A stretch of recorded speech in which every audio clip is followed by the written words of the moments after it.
As President Trump is poised to retake the Oval Office and real Americans are poised to restore our republic by dismantling the bureaucracy, we would all do well to remember where President Trump came from and how he got here. Enter the lion. That's my focus in today's preamble. The leftists in and out of the media have started calling blacks and we Latinos racists, misogynists, garbage, and enemies. Our crime is we voted against all the harm the Democrats have been doing to us and our families.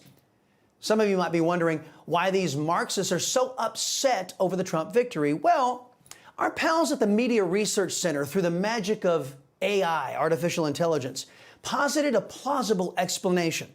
When leftists were complaining about losing democracy, even though facts show they are the greatest threat to democracy, according to the Media Research Center, they were really lamenting the loss of the massive, unaccountable deep state, permanent Washington, or simply put, the bureaucracy, the mechanism by which luminaries of both political parties have sought to enslave our people.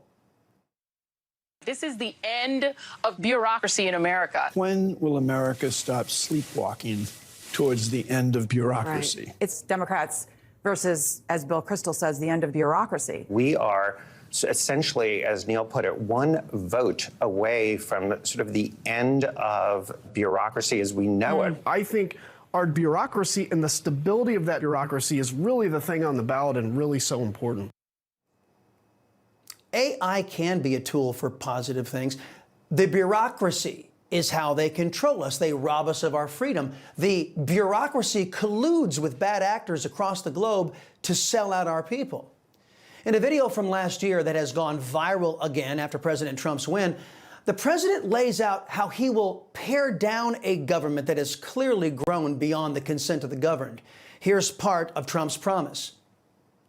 Here's my plan to dismantle the deep state and reclaim our democracy from Washington corruption once and for all, and corruption it is.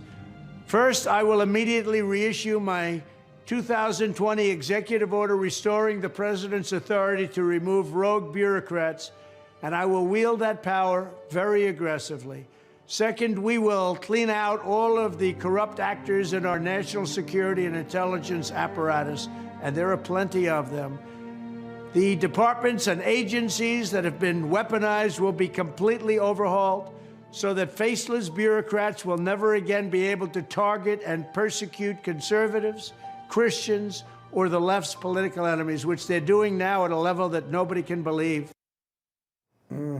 Now, if you want to see the full video, it's 3 minutes. I put it up on my X page, at C Salcedo Show is the handle.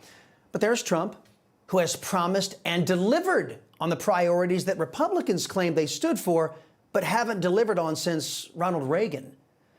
I'm not the only person to observe this, but have you asked yourself how President Trump was able to swoop in, never having held political office before, run as a Republican, beat a large field of Republicans twice, and emerge as the head of the party?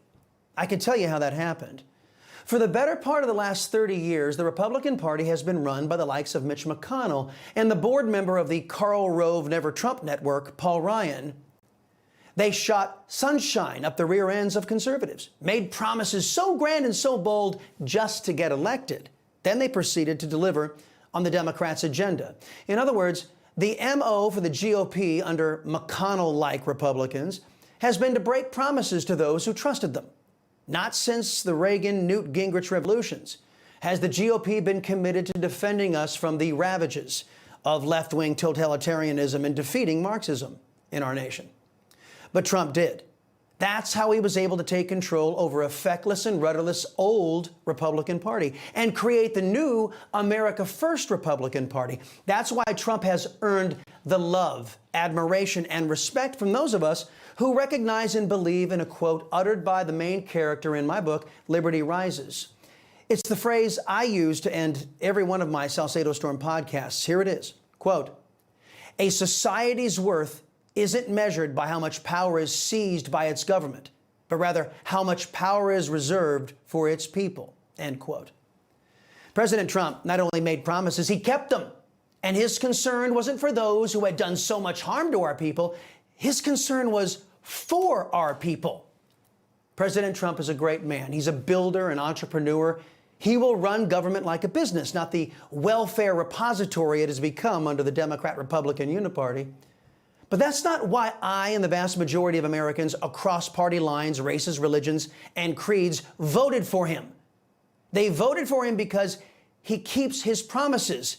His number one focus is our people and the success of the United States. And he is committed to bringing the bad actors in government to their knees, reminding them that we are a people with a government, not the other way around. That reality used to make us special among the nations of the earth, and we will be special again under President Trump, under the America First coalition, under the Lion.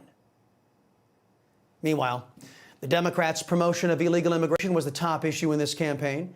Democrats with no care for American Latinos and blacks allowed hordes, millions of illegal aliens to stream across the border unvetted, undeterred for nearly 4 years. That's why so many Hispanics in border states voted against Democrats, because Democrats sacrificed their safety and their security for Democrat politics. You know, folks, I thank God for my wonderful wife, my kids, my country, the greatest nation ever. And Americans like you who believe in the truth, the Chris Salcedo Show will never stop fighting for you. The Chris Salcedo Show, for the news you need to know.